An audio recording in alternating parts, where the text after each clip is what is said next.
గౌరవ ముఖ్యమంత్రి గారు మాట్లాడవలసిందిగా కోరుతా ఉన్నాను.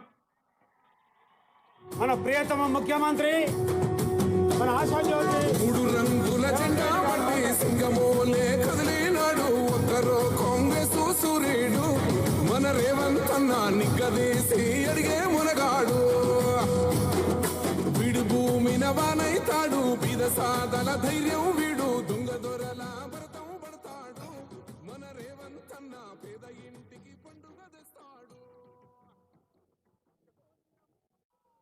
మిత్రులారా, ఈరోజు చాలా అభివృద్ధి కార్యక్రమాలలో పాల్గొంటూ అక్కడ ఎల్బీ నగర్ శాసనసభ నియోజకవర్గంలో బైరామల్గూడ ఫ్లైఓవర్ కానీ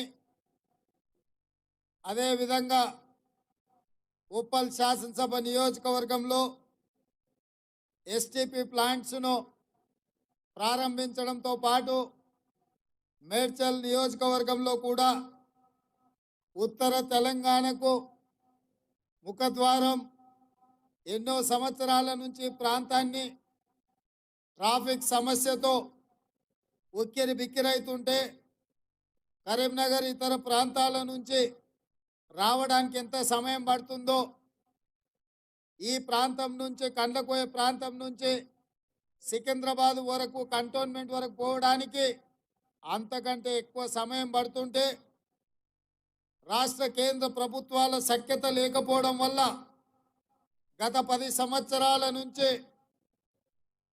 ఈ ఫ్లైఓవర్లు కానీ స్కైవేలు కానీ ఈ పనులన్నీ వాయిదా పడడంతో మన ప్రాంత అభివృద్ధి ఆగిపోయింది. ఇవాళ వాటిని ప్రారంభించుకొని మీ దగ్గరకు వచ్చే వరకు దాదాపుగా 2.5-3 గంటల ఆలస్యమైన మీరందరూ ఇప్పటి వరకు ఉండి కాంగ్రెస్ పార్టీని నన్ను ఆశీర్వదించడానికి ఉన్నందుకు మీకందరికీ మనస్ఫూర్తిగా ధన్యవాదాలు, కృతజ్ఞతలు తెలియజేస్తున్న మిత్రులారా.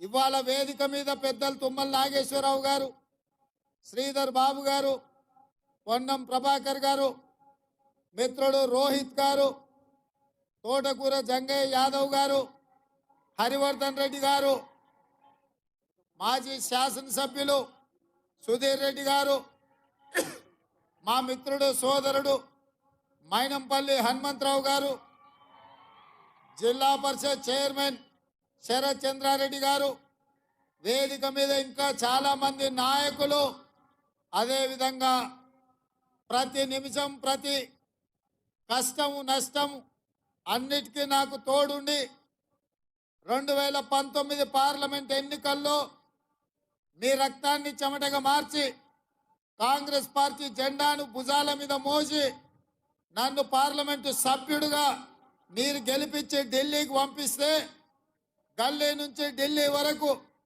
ప్రశ్నించే గొంతుకనే ప్రజా సమస్యల మీద మాట్లాడి మీ అండతో కొట్లాడితే శ్రీమతి సోనియా గాంధీ గారు పిసిసి అధ్యక్షుడిగా నన్ను నియమించడం జరిగింది. మిత్రులారా, ఇవాళ నేను ఇక్కడ ఈ వేదిక మీద మేడ్చల్ శాసనసభ నియోజకవర్గంలో నిలబడి 4 కోట్ల తెలంగాణ ప్రజల్ని ఉద్దేశించి ఈరోజు మాట్లాడగలుగుతున్నా. 4 కోట్ల తెలంగాణ ప్రజలకు నాయకుడిగా, ముఖ్యమంత్రిగా ఇక్కడ నిలబడి తెలంగాణ అభివృద్ధి కోసం మాట్లాడుతున్నా అంటే ఇవాళ ఈ అభివృద్ధిలో మేడ్చల్ శాసనసభ నియోజకవర్గ కార్యకర్తల కృషి ఉన్నది, కష్టం ఉన్నది. మీరందరూ కష్టపడి భుజాల మీద మోస్తేనే ఇవాళ నేను ఇక్కడ నిలబడ్డా. మిత్రులారా, మీరు ఆలోచన చేయండి. ఆనాడు దేశంలోనే పెద్ద పార్లమెంటు నియోజకవర్గం మనకున్నది 14 రోజులే. ఈ పార్లమెంటు నియోజకవర్గం 14 రోజులు కాదు, 14 నెలలు తిరిగినా అయిపోదు. ఏ గల్లీ ఎక్కడుందో, ఏ ఇల్లు ఎట్లుందో, ఎవరిని కలవాలనో తెలియని పరిస్థితి.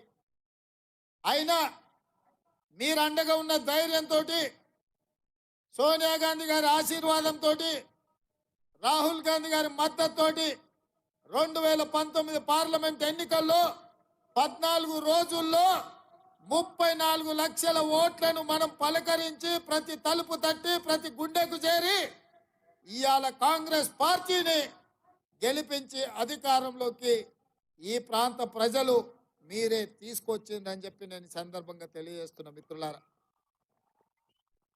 ఇవాళ మిత్రులారా పిసిసి అధ్యక్షుడిగా 4 కోట్ల ప్రజల్ని తెలంగాణ నలుమూలలో తిరిగి ప్రజలని కలిసి ప్రజా సమస్యల మీద కొట్లాడి ప్రజల దగ్గరికి వెళ్ళి అభయ హస్తం ద్వారా 6 గ్యారెంటీలను ప్రజలకు వివరించి తెలంగాణకు పట్టిన చీడ పీడ కేసీఆర్ కుటుంబాన్ని వదిలించాలని ప్రజలకు విజ్ఞప్తి చేస్తే ప్రజలందరూ ఇవాళ వాళ్ళను చీత్కరించి ఇవాళ కాంగ్రెస్ పార్టీకి పట్టం కట్టింది. ఇవాళ మీరు చూస్తున్నారు వచ్చిన నెల నుంచి మనమేమో అల్లాటప్పగా రాలే, అడుక్కొని రాలే, అయ్య పేరు చెప్పుకొని రాలే, లేకపోతే అడక్క తిని రాలే.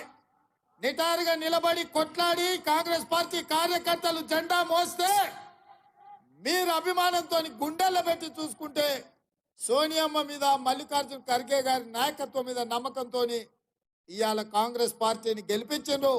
65 మంది శాసనసభ్యులు ఈరోజు ముఖ్యమంత్రిగా సిఎల్పి నాయకుడిగా మనల్ని ఎన్నుకుంటే మనం ఇవాళ ఉన్నాం. ఇవాళ సంపూర్ణమైన మెజారిటీతో మనం అధికారంలోకి వచ్చినాం. కానీ వాడొకడు వీడొకడు మోపయ్యి అట్లెట్లుంటది, 6 నెలలనే పోతుంది, 3 నెలలనే కూలుతుంది అని అంటారు. నేను అడుగుతున్న మిత్రులారా, అంత మొనగాడేవాడా నీ రాష్ట్రంలో ఉండా మన ప్రభుత్వాన్ని పడగొట్టేటోడు? ఒకవేళ మన ప్రభుత్వాన్ని పడగొట్టాలని ఆలోచన చేస్తే ఈ పక్కనే కూతవేటు దూరంలో ఉన్నది ఫామ్ హౌస్. కాంగ్రెస్ పార్టీ కార్యకర్తలు అనుకుంటే ఫామ్ హౌస్ గోడలు కాదు, ఇటుక పిల్లలు కూడా మిగిలవు బిడ్డ, గోతి తీసి పాతి పెడతారు మా కార్యకర్తలు అనుకుంటే.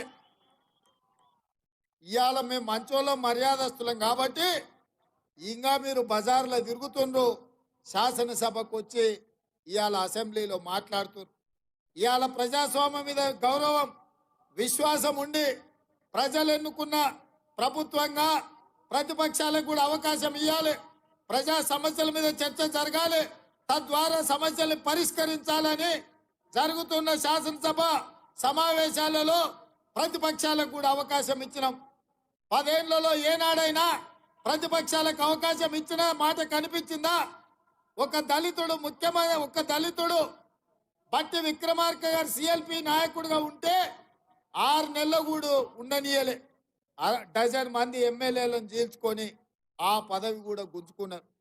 ఇవాళ పేదవాడు పదవిలో ఉంటే ఓర్వలేని మీరు ఇవాళ ఒక రైతు బిడ్డ, రైతు కుటుంబం నుంచి వచ్చిన నేను ఆ ముఖ్యమంత్రి కుర్చీలో కూర్చుంటే మీ కడుపు కాలుతుందా, మీ కళ్ళు మండుతున్నాయా అని నేను అడుగుతున్నా. ఒకవేళ మీ కడుపు కాలినా మీ కళ్ళు మండినా మీరు మమ్మల్ని ఏమన్నా చేయాలని చూస్తే మా కార్యకర్తలు మీ కళ్ళల్లో కారం పెట్టి కొడతారని చెప్పి నేను ఈ సందర్భంగా చెప్పదలుచుకున్నా. ఇవాళ వాళ్ళు అనుకుంటున్నారు దోచుకున్న సొమ్ముంది, దాచుకున్న సొమ్ముంది, అది ఇచ్చేవారు నన్ను సంతలో పశువులను కొన్నట్టు కొనాలని అనుకుంటున్నారు. ఇవాళ పప్పులేం ఉడకవు. ఎవరన్నా మీతో కలిసినా, ఎవరన్నా మీతో మాట్లాడినా ఈ రాష్ట్రంలో ప్రజలు వాళ్ళను సామాజిక బహిష్కరణ చేస్తారు. అందుకే ఇవాళ మేము వచ్చిన నెల నుంచి ప్రతి సమస్యను అవగాహన చేసుకొని ప్రతి చిక్కుముడిని విప్పించి ఇవాళ తెలంగాణ రాష్ట్రంలో తెలంగాణ ఉద్యమంలో విద్యార్థులది, నిరుద్యోగ యువకులది అత్యంత కీలకమైన పాత్ర. తెలంగాణ ఉద్యమంలో ఉస్మానియా కాకతీయ యూనివర్సిటీల విద్యార్థులు ముందు బాగానే నిలబడి తెలంగాణ ఉద్యమాన్ని ముందుకు నడిపించి వందలాది మంది యువకులు ఆత్మత్యాగాలు చేసి ఈరోజు తెలంగాణ రాష్ట్రం సాధించుకున్నారు. మరి రాష్ట్రంలో 2 లక్షల ప్రభుత్వ ఉద్యోగ ఖాళీలు ఉంటే భర్తీ చేసిండా కేసీఆర్ అని నేను అడుగుతున్నా. 10 ఏళ్ళు వాళ్ళు చేయలే, 10 ఏళ్ళు వాళ్ళకి సోయి లేదు. పేదోళ్ళ పిల్లలు అశోక్ నగర్ చౌరస్తాల్లో, దిల్సునగర్ చౌరస్తాల్లో, అమీర్పేట్ చౌరస్తాల్లో, మేడ్చల్ చౌరస్తాల్లో కోచింగ్ సెంటర్ల చుట్టూ తిరుగుతూ ఉద్యోగం లేక, ఉపాధి లేక ఈరోజు ఊరికి పోలేక తల్లిదండ్రులకు మొహం చూపించుకోలేక అవమానంతో ఆత్మహత్యలు చేసుకునే పరిస్థితి ఆనాటి ప్రభుత్వం కల్పించింది. అందుకే మనం అధికారంలోకి వచ్చిన వెంబడే 90 రోజుల్లో 30,000 ప్రభుత్వ ఉద్యోగాలు నిరుద్యోగ యువకులకు ఇచ్చి ఇవాళ రాష్ట్ర ప్రభుత్వం పేదలకు అండగా నిలబడ్డం. నిన్నగాక మొన్న కేసీఆర్ బిడ్డ ఆమె బతుకమ్మలు ఆడుడో లేకపోతే వంట వార్పులు చేసుడో బెంజ్ కార్ల తిరుగుడో ఇవన్నీ నాకు తెలియదు, కానీ ఆడబిడ్డలకు ఉద్యోగాలు ఇయ్యలేదు. 12% కూడా మీరు ఇచ్చిన ఉద్యోగాలని నేను ఇవాళ చెప్పదలుచుకుని ఈ వేదిక మీద నుంచి దాదాపుగా 28,000 పైచలకు ఉద్యోగాలు ఇస్తే 43% మేము ఇచ్చిన ఉద్యోగాలల్లో ఆడబిడ్డలకు మేము ఉద్యోగాలు ఇచ్చినాం. లెక్కలతో సహా పేర్లతో సహా మేము చెప్తాం. శాతనైతే నీ అయ్యను అసెంబ్లీకి దోలు. అసెంబ్లీలో మొత్తం 43% ఆడబిడ్డలకు ఇచ్చిన ఉద్యోగాలు ప్రతి ఆడబిడ్డ పేరు చెప్పే బాధ్యత నాది. సభలోకి రారు సన్నాసులు, సభలో మాట్లాడరు, రమ్మంటే పారిపోతారు, కళ్ళలకు చూడడానికి భయం, ఇంటికాడ వంటారు, ఫామ్ హౌస్ లో ఉంటారు, నల్లగొండలో పోయి ఉపన్యాసాలు చెప్తారు. మళ్ళీ వస్తాయి కదా అసెంబ్లీ ఎన్నికలు, లేకపోతే రేపు జరగబోయే పార్లమెంట్ ఎన్నికలు, మీకు డిపాజిట్లు వస్తావేమో చూసుకోండి. ఈ శాసనసభ సమావేశాలలో నీ అయ్యని రమ్మను, మేమేం చేసినామో లెక్కలు చెప్తాం. ఇవాళ ఇన్ని రోజులు ధర్నా చౌకే వద్దు, ధర్నా చౌక్ ఎందుకు అన్నారు. మరి ఇవాళ సిగ్గు లేకుండా పోయి ధర్నా చౌక్లో ధర్నాలు చేస్తున్నారు. మా ప్రభుత్వము ప్రజాస్వామిక ప్రభుత్వం. ప్రజాస్వామ్యంలో ప్రతిపక్షాలకు స్వేచ్ఛను ఇవ్వాలి అని మా ప్రభుత్వం అనుమతిస్తేనే ఇందిరా పార్కు ధర్నా చౌకులో ఆమె కవితమ్మ ధర్నా చేసింది. మీ అయ్యి ఉన్నప్పుడు ఎప్పుడైనా ఎవరికైనా అవకాశం ఇచ్చిండ్రా అమ్మ? ఎవరితోనైనా మాట్లాడిర్రా? ఎవరికైనా కనిపించినా మీ అయ్యా? ఇవాళ ఆడబిడ్డలకు అవకాశం లేదంటవా? 2014 నుంచి 2019 వరకు మంత్రివర్గంలో ఒక మహిళ కూడా లేదు. ఆయల్లో ఏడిపోయిందమ్మా నీ తెలివితేటలన్నీ? ఆయల్లో నీకు శాత కాలేదా మీ నాయనని అడగనికే? అయ్యా ఒక మంత్రిని ఈ మంత్రివర్గంలో అని. అది మాత్రం శాత కాదు. 90 రోజులు కాలేదు. ఓ దిక్కు 6 అడుగులైనా, ఓ దిక్కు పోయడముతైనా, ఇంకొక దిక్కు కవితమ్మ. వీళ్ళందరూ బయలుదేరిండు మనతో కొట్లాడతారంట. ఏందా కొట్లాడేది? మీ శాతం అయితే మీరు ఏం చేసిరో చెప్పురు. ఇక ఆయన మేడిగడ్డ 3 పిల్లర్లు పోయినాయి. 3 పిల్లర్లు పోయినాయి కాబట్టి అవి కట్టురని. ఎందుకు తొందర పడుతున్నావు కేసీఆర్? బండారం బయట పడుతుందనా? మేడిగడ్డ కాస్త మేడిపండు అయింది, మొత్తం కుప్పగూలుతుంది, మళ్ళీ వాన వస్తానా? ఆయన ఉద్దేశం అంతా ఆయన కట్టింది కుంగింది, అన్నారం పగిలింది కాబట్టి అర్జెంటుగా దానికి పూత ఊసి హరేక్ మాల్తోని దాన్ని రిపేర్ చేసి ఇక అయిపోయింది, మా చేతులు ఏం లేదు, మొత్తం వాళ్ళదే అని మా మీద నెట్టనికనా? అందరం కలిసి పోయినాం కదా, శాతనైతే అల్లు వచ్చేది ఉండే. ఏమైందో మేడిగడ్డలా చూపించటోళ్ళం. ఇవాళ రిపేర్ చేయి అంటుండు. రిపేర్ చేయడానికి అది వనికి రావాలి కదా. అదేమన్నా అక్కడికి వస్తుందో అక్కర రాదో ఇవాళ అధికారులు చెప్పాలి కదా. ఢిల్లీ నుంచి నిపుణులు వచ్చారు, వాళ్ళు వాటిని పరిశీలిస్తారు. ఉన్నది రిపేర్ చేస్తే నడుస్తుందా, మిగతాది కూడా కుంగిపోతుందా, మొత్తం గులగొట్టి కట్టాలనా లేకపోతే దాన్ని రిపేర్ చేయాలనా అని ఇవాళ అడగాలనా లేదా? ఇవాళ మనం ఇల్లు కడితే 8 పిల్లర్లు పెట్టి కడితే ఓ దిక్కు 2 పిల్లర్లు భూమిలో గుంగిపోతే మిగతాది చక్కగా ఉంటుందా? మిత్రులారా, మనం కూడా ఇల్లు కట్టిన వాళ్ళమే, సంసారం చేసిన వాళ్ళమే కదా. సాధ్యమా? ఇవాళ నీళ్ళు ఎట్లా నింపుతారా? ఓ దిక్కు మొత్తం బలిగైపోయి దాంట్లో నీళ్ళు నింతాయా? చెరువు నిండితే అలిగెళ్తే కూడా నీళ్లు పోతాయి. తూము పగిలిపోతే మొత్తం అంతా బాగానే ఉంది కానీ తూము బొక్క పడితే నీళ్లు ఉంటాయా? ఇవాళ మేడిగడ్డ కూడా దాదాపుగా 10 పిల్లర్లు భూమిలకు 2 మీటర్లు కుంగిపోయినాయి. అవన్నీ దాచిపెట్టి ఇవాళ ఆయన మేడిగడ్డ బాగానే ఉందంటు. ఆయన మాటలు చూస్తుంటే పనిమంతుడు పందిరేస్తానంట కుక్కతో కలిగి కూలిపోయిందంట. మనం నాగార్జున సాగర్ కట్టినాము, శ్రీశైలం కట్టినాము, ఎస్ఆర్ఎస్పి కట్టినాము, శ్రీరామ్ సాగర్ కట్టినాము. ఇట్లా ఈ తెలంగాణ రాష్ట్రంలో 40 ఏళ్ళు 50 ఏళ్ల కింద జూరాల కట్టినాం ప్రాజెక్టు. 40-50 ఏళ్ళైనా ఎన్ని తుఫాన్లు వచ్చినా గట్టిగా నిలబడి ఉన్నాయి. శ్రీశైలం వరదలు వస్తే ఒక్క ఇంచు కూడా శ్రీశైలం ప్రాజెక్టు కట్టు కదలలే. నాగార్జున సాగర్లో ఆ డ్యామ్ అట్లనే నిలబడ్డది. మేం కట్టిన ప్రాజెక్టులు 50-60 ఏళ్ళు అయినా కట్టాడు మట్టి కూడా పక్కకు పోలే. నీ ముఖానికి సన్నాసి 1,00,000 కోట్లు పెట్టి కట్టినావు. ఏమైంది 1,00,000 కోట్లకు? 3 ఏళ్ళకు కూలిపోతుందా? ఇది నీ జాగీర్ అయితే గట్లే ఇస్తావు. నీ ఫామ్ హౌస్లో ఇల్లు కట్టుకున్నావు, గట్లే కట్టినావు. 2 ఏళ్ళకు 3 ఏళ్ళకు గుంగిపోతుంది నీ ఫామ్ హౌస్లో ఇల్లు. ఇవాళ ప్రజల సొమ్ము కాబట్టి లెక్కపత్రం లేదు. ఎంతసేపు దోసుకుందాం దాచుకుందాం అన్న ఆలోచనతోటి ఇవాళ మేడిగడ్డని గట్ల కట్టి ఇవాళ దాన్ని కుంగదీసి పలగొట్టి ఇవాళ మన మీద బద్నాం పెట్టాలని చూస్తుండు. ఇవాళ ఇక ఆయన ఉన్నాడు పొడుగుటాయన. నేను మొన్న కూడా చెప్పిన, ఇవాళ కూడా చెప్తున్నా, దూలం లెక్క పెరిగింది కానీ దూడకున్న బుద్ధి కూడా ఆయనకు లేదు. ఎందుకంటే చర్చ చేద్దామంటుండు, రమ్మన్నప్పుడేమో రాడు, అసెంబ్లీలో మైక్ ఇస్తేనేమో చెప్పడు. మయ్యన్నే ప్రసాద్ గారు ఎన్ని గంటలు ఇచ్చిండు, మనకంటే ఎక్కువ సమయం ఇచ్చిండు మాట్లాడవా. మాట్లాడేది ఉండే ఏం చేసిర్రో మీరు ఇవాళ. అందుకే మిత్రులారా, 10 ఏళ్ళల్లో ఒక్క పని చేయలే. మల్కాజ్గిరి నుంచి మనం మేడ్చల్ వరకు మనకి ఎంఎంటీఎస్ రైలు ఉంటే పట్టాలు వేసినా కూడా డబ్బాలు కొనలే ఈ సన్నాసుడు. మనకు మెట్రో రైలు రాలే. మా జంగయ్య చెప్తున్నాడు ఇప్పుడే, అన్న మేడ్చల్ వరకు 4 నియోజకవర్గాలు ఉన్నాయి, మెట్రో రైలు రావాలి. 10 ఏళ్ళు అయింది, ఎందుకు తీసుకురాలే కేసీఆర్? కనీసం ఆలోచన అన్న చేసిండా?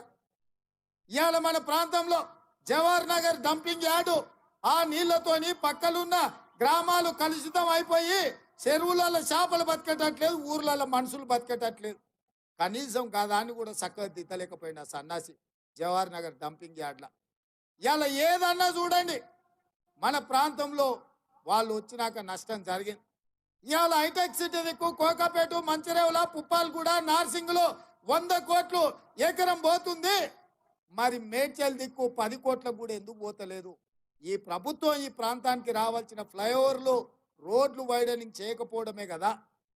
అందుకే ఇవాళ కరీంనగర్, ఆదిలాబాద్, మెదక్ ఈ ప్రాంతాలకు పోనీకే పెద్ద పెద్ద స్కైవేలు కానీ పెద్ద రోడ్లు కానీ ఇవాళ మనం రాగానే ఈ ప్రాంతాన్ని అభివృద్ధి చేయాలి. మనం కూడా కోకాపేటలో ఎట్లయితే 100 కోట్లకి ఎకరం భూమి పోతుందో మన ప్రాంతంలో కూడా ఐటీ ప్రాజెక్టులు రావాలి, ఐటీ కంపెనీలు రావాలి, మన భూముల విలువ పెరగాలి, మనం బాగుపడాలి. హైదరాబాద్లో ఉన్న చెత్త అంతనేమో మన ఊర్లో పోస్తారంట, హైటెక్ సిటీ ఏమో కోకపేటలో కడతారంట. మరి ఈ మేడ్చల్ ప్రాంతం ఏం పాపం చేసిందా? ఈ ప్రాంతం అభివృద్ధి చెందుందా? హైదరాబాద్ నగరానికి నలుదిక్కుల అభివృద్ధి రావద్దా? ఆయల్ల కాంగ్రెస్ ఉన్నప్పుడే కదా ఔటర్ రింగ్ రోడ్ కట్టింది, హైటెక్ సిటీ తెచ్చింది, లేకపోతే అంతర్జాతీయ ఎయిర్పోర్ట్ కట్టింది. జీనోమ్ వ్యాలీ ఈడ మనం ఉన్నప్పుడే కదా వచ్చింది తుర్కపల్లిలో. మా వేణి ఇన్నే ఉన్నట్టున్నాడు సర్పంచ్. ఇవాళ జీనోమ్ వ్యాలీలో వేలాది మందికి ఇవాళ ఉద్యోగాలు వస్తున్నాయంటే కాంగ్రెస్ ఉన్నప్పుడే కదా ఈ ప్రాంతానికి తెచ్చిందని నేను అడుగుతున్నా. ఇవాళ ఈ ప్రాంతం అభివృద్ధి చెందడానికి, ఈ ప్రాంతంలో తాగడానికి గోదావరి జలాలు రావడానికి కాంగ్రెస్ పార్టీ కాదా? అందుకే మిత్రులారా, ఇవాళ ఆలోచన చేయండి. ఎవడెవడో వస్తాడు, ఏదేదో చెప్తాడు, ఎవరిని నమ్మకండి. ఇవాళ మన ప్రభుత్వం ఉంది, మీ సమస్యలు తెలిసిన ప్రజాప్రతినిధి ఇక్కడ మీ అన్న, మీ తోడుగుండే మీ సోదరుడు ఇవాళ ముఖ్యమంత్రిగా ఉన్నాడు. తప్పకుండా ఈ ప్రాంతాన్ని అభివృద్ధి చేసే బాధ్యత కాంగ్రెస్ పార్టీ తీసుకుంటుంది. ఈ ప్రాంతానికి ఏమేం కావాలో లెక్క రాసుకొని బరాబర్ మీకు మంజూరు చేసి ఈ ప్రాంతాన్ని అభివృద్ధి చేసే బాధ్యత మేము తీసుకుంటామని నేను చెప్పదలుచుకున్నా. అందుకే మిత్రులారా, రాబోయే ఎన్నికల్లో మీరు ఆలోచన చేయండి. ఇవాళ రాష్ట్ర ప్రభుత్వమే కాదు, పార్లమెంటులో 14 మంది మన కాంగ్రెస్ వాళ్ళు ఉంటే ఎవరున్నా ప్రభుత్వం, పొత్తుల ప్రభుత్వం మనమే వస్తుంది. ఇవాళ మోడీ 400 సీట్లు వస్తాయి అంటుండు. 400 సీట్లు వస్తే పొత్తు పెట్టుకోనికి చంద్రబాబు నాయుడు ఎందుకు? ఒరిస్సాలో నవీన్ పట్నాయక్ ఎందుకయ్యా నీకు? నీ సంసారం చక్కగా ఉంటే ప్రతి రాష్ట్రంలో ఒక్కొక్కరిని కలుస్తున్నావు కదా. మహారాష్ట్రలో శివసేనని చీల్చినావు, ఎన్సీపీని చీల్చినావు, కర్ణాటకలో పోయి దేవగౌడతో పొత్తు పెట్టుకున్నావు, ఆంధ్రప్రదేశ్లో పోయి చంద్రబాబు నాయుడుతో పొత్తు పెట్టుకున్నావు, ఒడిశాలో పోయి నవీన్ పట్నాయక్తో పొత్తు పెట్టుకున్నావు, బీహార్లో పోయి నితీష్ కుమార్తో పొత్తు పెట్టుకున్నావు, ఉత్తరప్రదేశ్లో పోయి అప్నాదల్ అనుప్రియ పటేల్తో పొత్తు పెట్టుకున్నావు. ఇవాళ ఎన్డీఏ మొత్తం అతుకుల బొంత కాదా? ఇవాళ నిజంగానే నరేంద్ర మోడీ, భారతీయ జనతా పార్టీ 400 సీట్లు గెలిచేటట్టుంటే ఈ అతుకుల పంత ఎందుకు కడుతుండు, ఇంతమందిని ఎందుకు అడుక్కుంటుండో ఒక్కసారి ఆలోచన చేయండి. మనందరం కూడా రాజకీయ నాయకులమే కదా, సర్పంచులమో ఎంపీటీసీలమో కౌన్సిలర్లమో కార్పొరేటర్లమో అయినోళ్ళమే కదా. మనం ఇల్లు తిరిగి అడుక్కుంటున్నామని అంటే మనం ఓడేటట్టు ఉంటేనే కదా మనం ఇల్లు పోయి అడిగేది, శత్రువు ఇంటికి కూడా పోయి. నిన్నటి వరకు పడనోళ్ళని అందరినీ, నిన్నటి వరకు అక్రమ కేసులు పెట్టిన వాళ్ళందరినీ ఇవాళ నరేంద్ర మోడీ ఎందుకు అడుక్కుంటున్నాడు అంటే భారతీయ జనతా పార్టీ కాలం చెల్లింది. ఈ రాష్ట్రంలో 10 ఏళ్ల తర్వాత కేడీని ఎట్లకే బండకేసి కొట్టినరో 10 ఏళ్ల తర్వాత ఢిల్లీలో మోడీని కూడా బండకేసి కొట్టడానికి 140 కోట్ల ప్రజలు సిద్ధంగా ఉన్నారు. ఆ సంగతి నరేంద్ర మోడీ గారికి తెలుసు కాబట్టే ఇవాళ అతుకుల బొంత ఉడుతున్నాడు. కాంగ్రెస్ పార్టీ అధికారంలోకి రాదంటుండు. 2004 కంటే ముందు కూడా గిట్లే మాట్లాడి, వాజ్పేయి గారు ప్రధానమంత్రి ఉన్నప్పుడు షైనింగ్ ఇండియా అని చెప్పారు. వాజ్పేయి గారికి ఎవరు అడ్డమే లేదు, అసలు ఎప్పటికీ కాంగ్రెస్ ఉండనే ఉండదన్నారు. కానీ అలా సోనియా గాంధీ గారి నాయకత్వంలో 2004, 2009 10 ఏళ్ళు యూపీఏ ప్రభుత్వం గెలిచింది. ప్రజలకు లోపల కాలుతుంది. 400 సిలిండర్ 1200 అయింది. 50 రూపాయల పెట్రోల్ 110 రూపాయలు అయింది. 40 రూపాయల డీజిల్ ఇవాళ 100 రూపాయలు అయింది. ఉప్పు, పప్పు, బెల్లం, చింతపండు, మంచి నూనె గురించి నేను చెప్పాల్సిన అవసరం లేదు. అంతెందుకు, కేసీఆర్ మోడీ దెబ్బకు 50 రూపాయలు ఉన్న క్వార్టర్ 200 రూపాయలు అయింది. అవునా కాలే? చాలామంది మా సోదరులకు లెక్క తెలుసు కదా. మరి ఇవన్నీ ఎట్లా ధరలు పెరిగినాయి? ఇవన్నీ ధరలు పెరిగినాక ఇంకా మోడీకి ఓటేస్తారా? ఆయన ఏం చెప్పిండు, రైతులకు ఆదాయాన్ని 2 చేస్తాను, 2022 వరకు ప్రతి పేదవాడికి ఇల్లు కడతాను, స్విస్ బ్యాంకులో లక్షల కోట్ల నల్లధనం ఉంది, ప్రతి పేదవాడి ఖాతాలో 15 లక్షల రూపాయలు వేస్తా అన్నాడు. ఇట్లాంటివి ఆయన ఎన్ని చెప్పిండంటే ఇక లెక్క పెట్టే పరిస్థితే లేదు. మరి ఇవాళ అవన్నీ చేసిండా మళ్ళీ వచ్చి ఓట్లు అడగడానికి? ఇక ఆయన ఈటెల రాజేందర్ గారు, రేవంత్ రెడ్డి ఆ ఊరు నుంచి వచ్చి ఇక్కడ గెలిచిండు కాబట్టి ఈయన కూడా ఈ ఊరు నుంచి వచ్చి ఇక్కడ గెలవాలని వచ్చిండంట. ఏంటికే వెళ్ళిన ఓటు? ఈయన మెడ్చల్లోనే ఉంటున్నావు కదా 10 ఏళ్ళ నుంచి. అవునా? ఈటెల రాజేందర్కి పక్కనే కదా ఇల్లు. ఎప్పుడైనా మన దగ్గరకు వచ్చాడు? ఇక్కడ దిక్క ఈయనే కదా ఫామ్ హౌస్ కట్టుకున్నాడు. కానీ ఎన్నడన్నా మన దగ్గరకు వచ్చిండా? మరి ఎన్నడు రాంది ఇవాళ ఓటాడుగా నీకు ఎట్లా వస్తాడా మన దగ్గర? 10 ఏళ్ళు మంత్రిగా ఉన్నాడు, ఎప్పుడైనా మన దిక్కు చూసిండా? పెన్షన్ ఇచ్చిండా? ఇల్లు ఇచ్చిండా? ఉద్యోగం ఇచ్చిండా? ఉపాధి కల్పించిండా? పోనీ ఎట్లున్నామని అడిగిండా? మన పెళ్ళికి వచ్చిండా? మన సావుకు వచ్చిండా? మంచిగున్నామని మనల్ని ఎప్పుడైనా వల్కరించిండా? మరి ఏం అడగనోడు ఇవ్వాలి సిగ్గు లేకుండా ఓటు ఎట్లా అడుగుతాడా మన దగ్గర? ఎట్లా అడుగుతాడు చెప్పురి? కాబట్టే మిత్రులారా, ఆయన అనుకున్నట్టున్నాడు, పాలమూరు నుంచి వచ్చిన రేవంత్ రెడ్డిని గెలివనీయలేదా, ఆయనను గెలిపించారు కదా, ఇవాళ నన్ను కూడా గెలిపిస్తారేమని. ఆయనలో నేను ప్రతిపక్షాల నుండి ప్రజలతో కొట్లాను కాబట్టి గెలిపించారు. 10 ఏళ్ళు నువ్వు కేసీఆర్తో అధికారంలోనే ఉంటాయి, 2 ఏళ్ళ నుంచి మోడీతోనే అధికారంలోనే ఉంటాయి. బీజేపీ నుంచి నిధులు తెస్తా అని చెప్పిండు ఆయన హుజూరాబాద్. ఒకవేళ నిధులు తెచ్చుంటే హుజూరాబాద్లో ఎందుకు ఓడగొడుతుండ్రి ఈటెల రాజేందర్ గారు? నిన్ను ఇవాళ హుజూరాబాద్లో ఓడగొడితే ఈడికి వచ్చి గెలుస్తా నువ్వు ఎట్లా అనుకుంటున్నావు? అందుకే మిత్రులారా, ఇవాళ మంచి ఆలోచన చేయండి.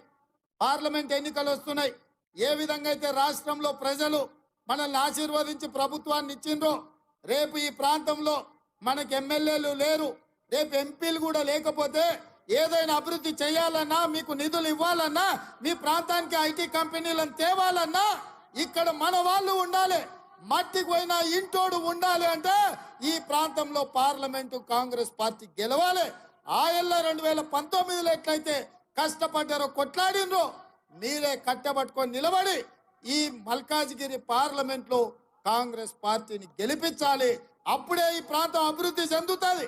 ఎందుకంటే నమ్మిన మనిషి మనోడై ఉండి మన ఇంటి మనిషి ఉంటే నాకు కూడా అల్కగా అవుతుంది.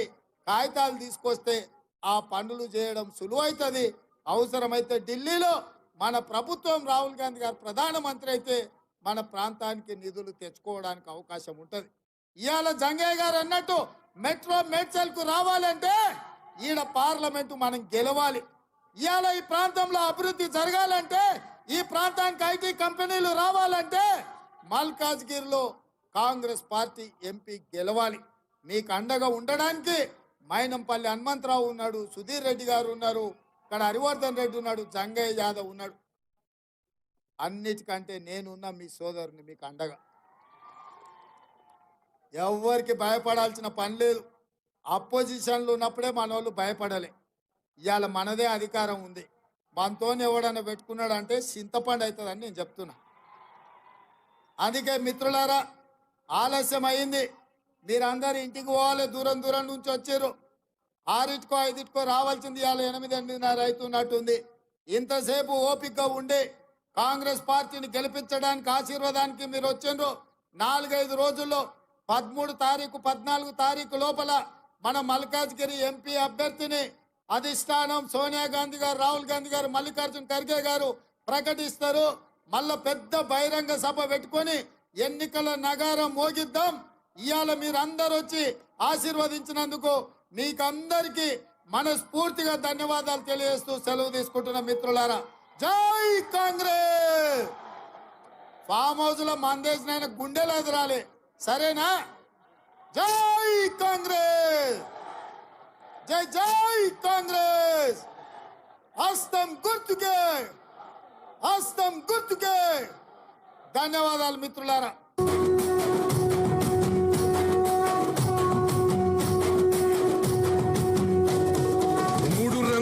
జెండా బట్టి సింగమోలే కదిలినాడు ఒక్కరో కాంగ్రెస్ సూర్యుడు. మన రాహుల్ గాంధీ నిగదీసి అడిగే మునగాడు. వీడు భూమిన వానైతాడు, బీద సాదల ధైర్యం వీడు, దోపిడి దొంగల భరతం పడతాడు. మన రాహుల్ గాంధీ దేశం బంగారు భవితే అవుతాడు.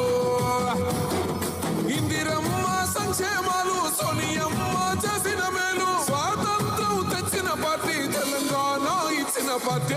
3 రంగుల జెండా బట్టి సింగమోలే కదిలినాడు ఒక్కరో కాంగ్రెస్ సూర్యుడు. మన రాహుల్ గాంధీ నిగదీసి అడిగే మునగాడు.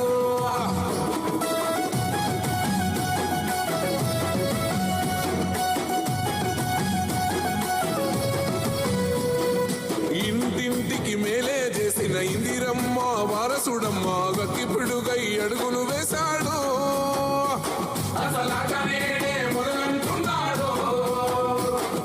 రైతు సంఘర్షణ చూసి రణము చెయ్య మైలెల్లాడు. మట్టి బిడ్డ కన్నీరే దుడిసే మన నేల తల్లికి జీవం ఇస్తాడు. అమరవీరుల త్యాగం చూసి అమ్మ సోనియా చలువతోటి వచ్చిన మన తెలంగాణ రక్షణే చేయమంటున్నాడు. 3 రంగుల జెండా బట్టి సింగమోలే కదిలినాడు ఒక్కరో కాంగ్రెస్ సూర్యుడు. మన రాహుల్ గాంధీ నిగదీసి అడిగే మునగాడు.